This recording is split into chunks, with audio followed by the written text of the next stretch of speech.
Good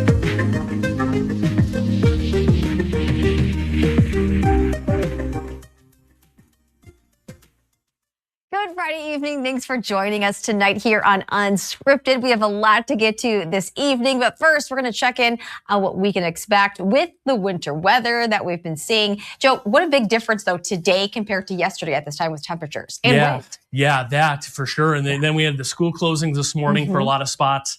A lot colder. Now tomorrow we're going to have more snow in the forecast in the morning. So if you have travels or things like that, running errands tomorrow, the first half of the day a little snowy. And then we get into next week, Melissa. Of course, it's Christmas week. Right. Santa will be arriving and a lot of things like that. And it looks warmer next week. In fact, we could even see around Christmas night a little bit of melting. So could it change? Yeah, a lot of recently we've had a lot of up and down. It has been up and down, yes. In the weather. So we'll take a look at that coming up a little later. All right. Thanks, Joe. Well, raising awareness for the unhoused, people experiencing homelessness. It's an ongoing concern really across Michigan. This week, leaders in Alpena, they're hosting town hall meetings to gather ideas and solutions for their community. Our Matt Velez explains how the meetings will become a roadmap.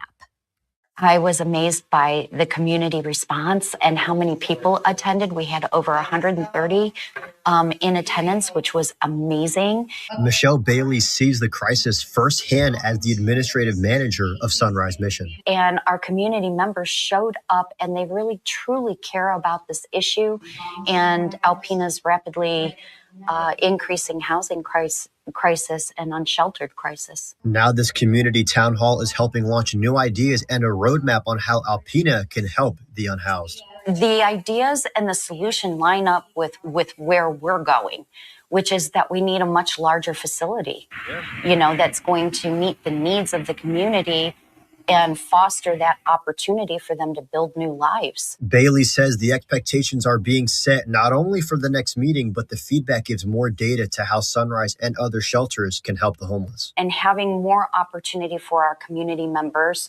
to be able to vocalize as we are tallying, we are tracking all of the information, whether it's negative, positive, a concern, an idea, a solution. Jason Dagner, a key voice Thursday night, said the ideas gathered will hopefully become solutions. I look forward to working with Michelle and others in the community that want to facilitate this conversation, but be very effective. So how do we filter that out and get to the meat and potatoes of the issue? Dagner reminds people that this is the start of something that will continue to open doors for the community. We are going to look at avenues for better communication and facilitated meetings so that we can actually put actions to these words. That was Matt Velez reporting. More meetings like this will be taking place in the weeks to come for more discussion. The next town hall meeting is set for January 8th.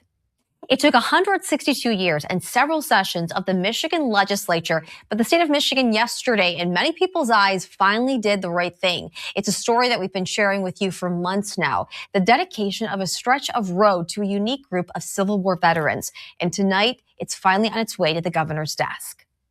This will be the third time we are passing this very language in this chamber. So I'm thankful for your perseverance because this is an important cause. The third time may, in fact, have been the charm in the effort to get this stretch of M22 dedicated to the Native American soldiers of Company K, who volunteered to fight for our state in the Civil War. This needed to be done. The state needs to recognize what our people, citizens of the state of Michigan, did way back then, and we are way overdue getting them credit for what they served. Overdue in that it took 162 years after they stepped up to serve the state to be recognized.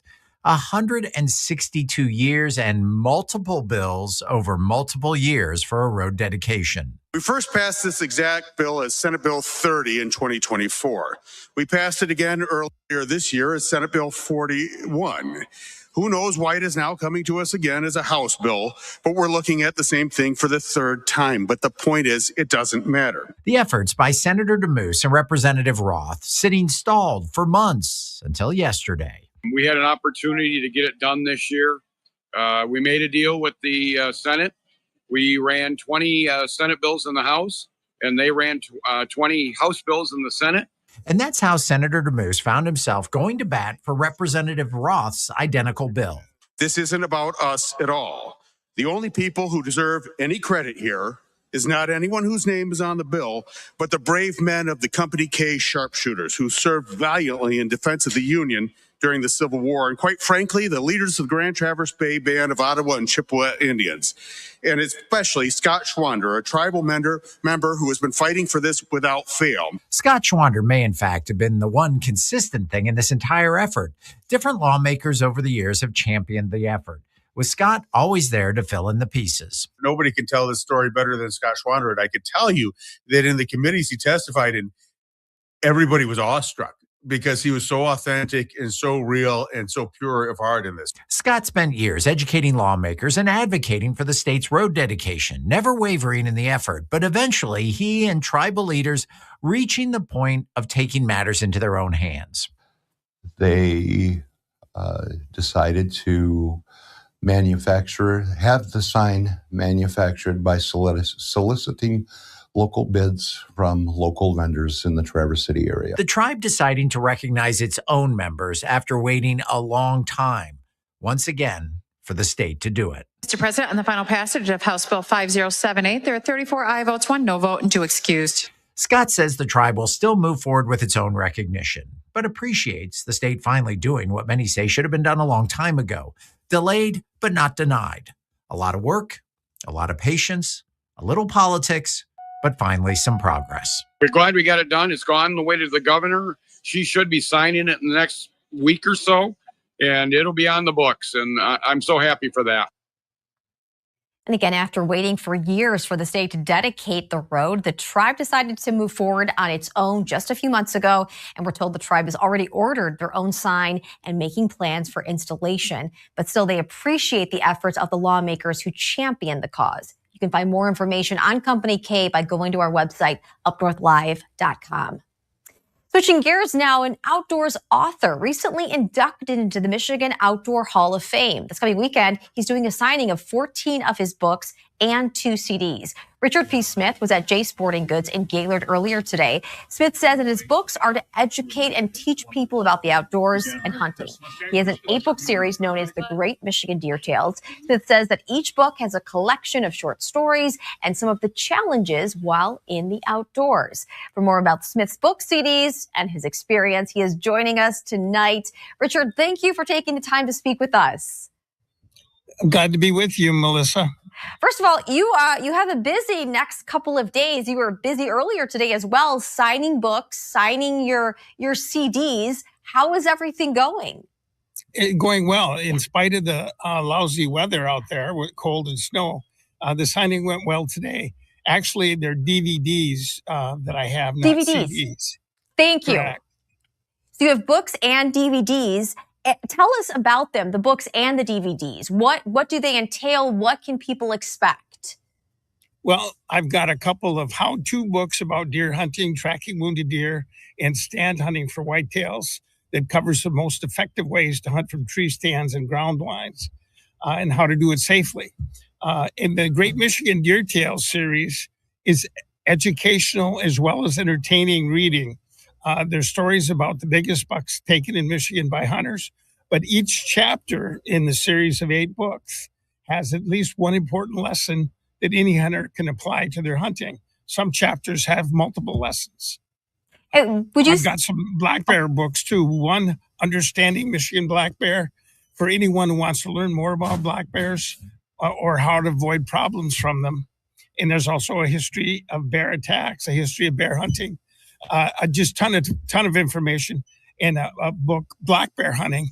It's the most comprehensive book about bear hunting in print today. What made you want to write the books? Well, it took a lot of time, a lot of research, but I spent a lot of time in the field. I spent a lot of time with researchers, interviewing them, gathering information. It takes a lot of time, but I've tried to cram as much information as possible in all of my books.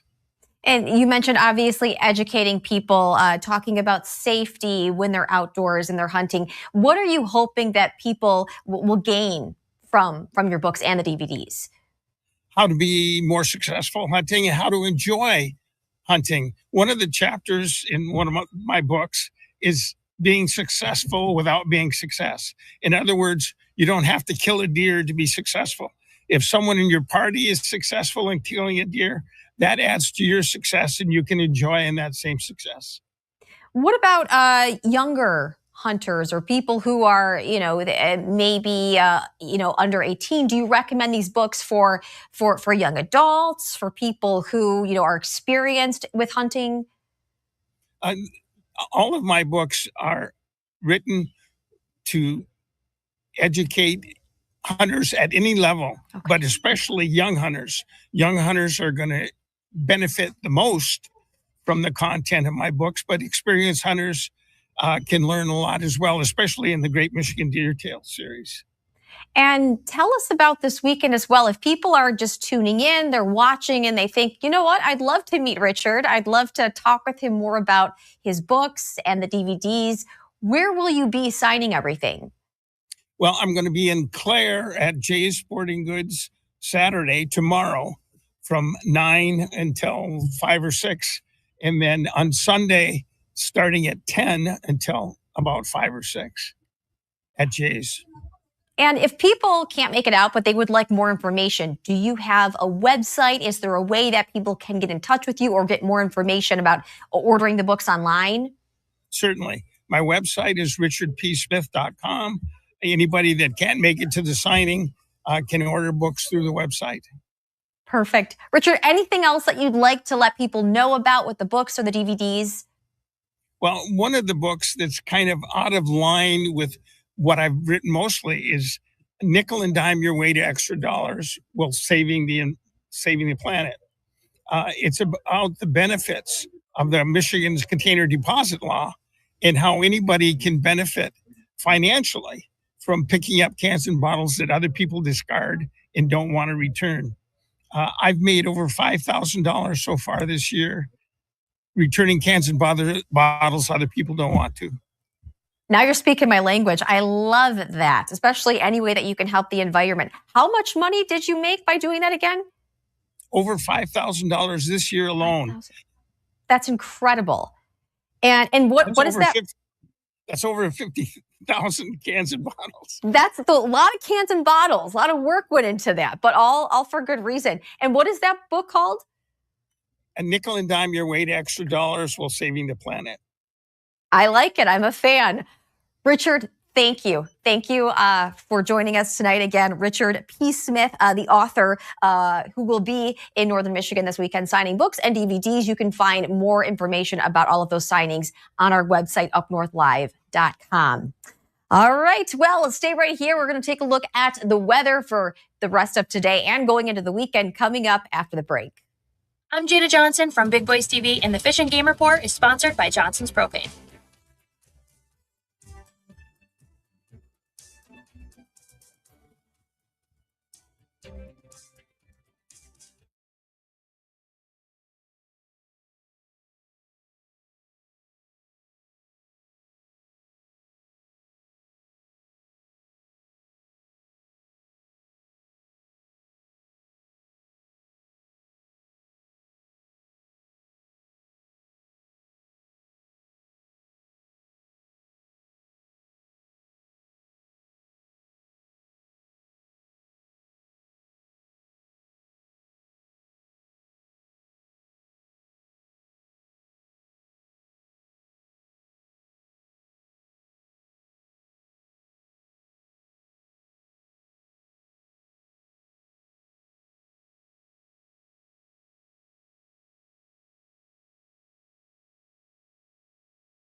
Welcome back to Unscripted here on Up North Live. Definitely feeling a lot more like winter again outside. Chief Meteorologist Joe Charlevoix joins us for a look at what you could expect going into the weekend. Joe, it definitely just feels like December again. We had a little bit of that thaw over the couple of days. Yeah, I mean, 40s yesterday. It's so much different tonight. Although tomorrow, I think we get back near freezing in some spots. Okay. And then 20s again on Sunday. So that's kind of what we're looking at. By the way, Melissa, the brown shaded counties here still under a wind advisory for, guess what?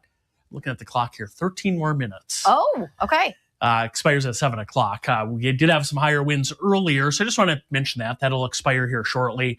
Here's a look at the current peak winds. We did have some blowing snow in areas. Alpena right now, it just changed. It was at 26, now down to 18 miles per hour. Charlevoix, Mackinac Island, Sheboygan, Rogers City, Cadillac, Lake West Branch, still a few gusts there over 20 miles per hour. Now, this is not the temperature. Don't worry, it's not 23 below at Traverse City. That's the temperature change over the last 24 hours. So Traverse City is 23 degrees colder than it was at this time last night. Of course, all that cold air came in here after midnight last night, and that led to a lot of school closings. Of course, we had ice on the roadways and some snow, and we still have a little bit of lake effect snow. It is quickly diminishing, though. If you look at the radar scans over the last couple of hours, the lake effect snow ending ahead of our next system, and there's the next one coming in, which will arrive here late tonight through mainly the first half of tomorrow. We have another clipper rolling in. You can see that out in the Dakotas tonight, their main area of low pressure. Out ahead of that, some of that snowfall. And here's what we expect with that as we look ahead here. There's late tonight, a little bit of snowfall, Traverse City over to Houghton Lake north. That's, again, the middle of the night tonight. And then tomorrow, there is our actual front crossing through here. Some snow out ahead of that. This is an approaching cold front. So snow in the morning, right through early afternoon. Even a couple raindrops could mix in our southern counties. Then later tomorrow, we could get a brief window with a little bit of sunshine maybe late in the day. That'd be a nice little bonus if we do. And then cold air spills in behind that, and that kicks up some lake effect snow for the UP Saturday night into Sunday. If you're in the lower peninsula, just a couple of snow showers Sunday. And here's kind of, this tells the tale, who's going to see the snow. There it is tonight. There's tomorrow during the day. And with this clipper coming in 1 to 2 inches, mainly north of a Bel Air Gaylord line, a little more on the UP. And then watch the lake effect snow then kick up in the UP Saturday night into Sunday. So you see that, especially loose western Chippewa counties, even around the greater Sault Ste. Marie area into Ontario, could see greater than 8 inches of snow and a lot less as you get into the lower peninsula. Then next week we warm up. Look at that big ridge developing, how the cold air gets that dark purple and pink, gets pushed north of us as we head toward Christmas. And we're looking at a little thaw next week. Tonight, 3 to 21, early lake effect snow ending now, and then some system snow returns north late. And then tomorrow, upper 20s to upper 30s, a round of snow passing by. Again, mainly before 2 to 3 o'clock. Few peaks of late afternoon sunshine. Sunday, low and mid 20s, a colder day, scattered lake effect snow with the wind Sunday from the northwest, 5 to 15 miles per hour. All right, the extended forecast, you see Christmas there on Thursday. After the weekend, we're looking at 30s, low 40s, and right now for Christmas Day, maybe a couple sprinkles around with upper 30s and mid 40s. So a bit of a warm up as we head toward Christmas, Melissa. Yeah, I'll say. All right, thanks, Joe. And sticking with weather, moving right along to our question of the day, which is fitting with what Joe just told us about next week. Do you prefer a white or a green Christmas? Check out our Facebook page, Up North Live, and our website, UpNorthLive.com. Let us know which you prefer. We will check out those comments and responses coming up a little bit later in the show.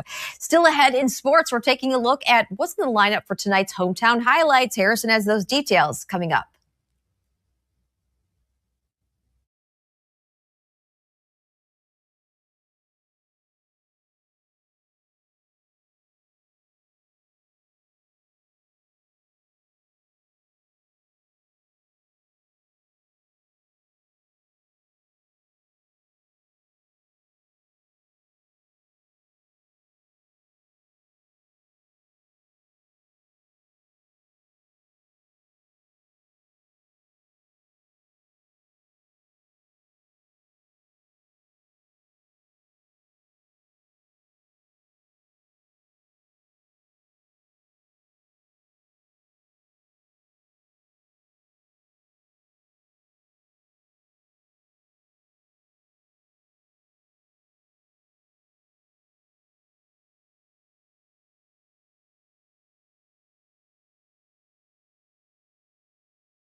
Welcome back to Unscripted. Sports Director Harrison Beebe helps give us a look ahead at what's in store for tonight's hometown highlights, as well as a busy football weekend for Ferris State. We are counting down to tip-off for another night of hometown highlights. Join us tonight during Up North Live News at 11. We're going to have a doubleheader from an Elk Rapids Invitational in girls hoops and Traverse City Central. The Trojans hosting Novi at Howe Arena. We'll get you those highlights during your final hometown highlights of the year 2025. Speaking of finals, we know a big final coming up in McKinney, Texas tomorrow. Ferris State taking on Harding for the Division II College Football National Championship. The Bulldogs touched down in the Lone Star State a few days ago and are getting comfortable with their surroundings. Of course, they've been here several times before, going for their fourth national title in the last 5 years. And the players, no doubt motivated to be a part of this huge opportunity to cement the dynasty that Ferris State has made for themselves in Division II before kickoff tomorrow afternoon. Oh, it feels great. I've been a part of pretty much every single one other than 2018. And, it feels great to be back here. It feels like my second home. This has been our goal since day one. This is the last goal that we have, and we're hoping to knock it off the list on Saturday. It means everything to me, man. I came in with these guys, and the 2021 class is probably the best class to come through Ferris State. We brought 3 national championships, about to be 4, so, man, just amazing. And the college football playoff in Division I kicks off tonight. The huge Alabama-Oklahoma SEC rematch starts things off on ABC 29 night at 8 o'clock. The winner going to advance to play Indiana. Got a triple header of college football playoff games tomorrow. That includes Miami and Texas A&M, Ole Miss and Tulane, and Oregon and James Madison. But more college sports dominating the weekend. Michigan State taking on Oakland in that traditional game at Little Caesars Arena in downtown Detroit. Tom Izzo and Greg Campy always wear such festive outfits for this occasion. Michigan going to defend that number 2 national ranking against LaSalle at home on Sunday. And, of course, Sunday afternoon, the Big E for Lions fans taking on the Steelers. Fun fact, the Lions have not beaten the Steelers in 6 tries so far this century. That'll do it for sports. I'm Harrison Beebe. All right. Thanks, Harrison. And for that preview coming up, we'll take a look for the live results for our question of the day. We will check those comments coming up and read some of the comments on air. Stay with us.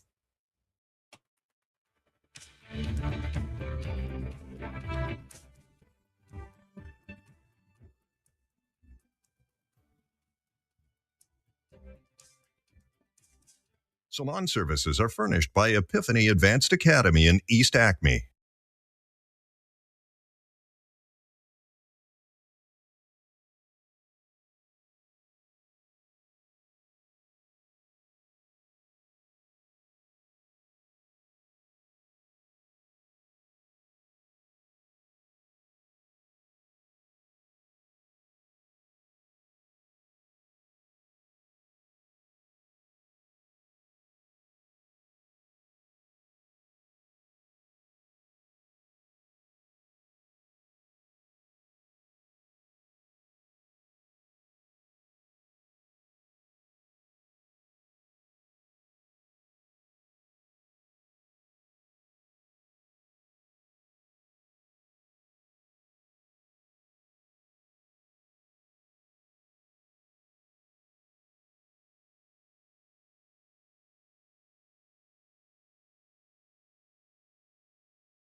So do you prefer a green or a white Christmas? That is our question of the day. Right now, looks like 74% prefer the white Christmas. They want some snow. 26 are saying green. Tammy on Facebook saying green. Shirley says green. Dee says she wants a white Christmas. Ann says she wants a white Christmas. Deb's going with a green Christmas. Jackie says white Christmas. And Chrissy says white, but it can go away mid-January. I totally feel that, Chrissy. Definitely. All right. Well, thanks for answering our question. You can still go on our Facebook page and our website and let us know what your thoughts are when it comes to a white or a green Christmas. Thanks for tuning in tonight. We hope to see you back here for Up North Live News at 11. Until then, have a great night.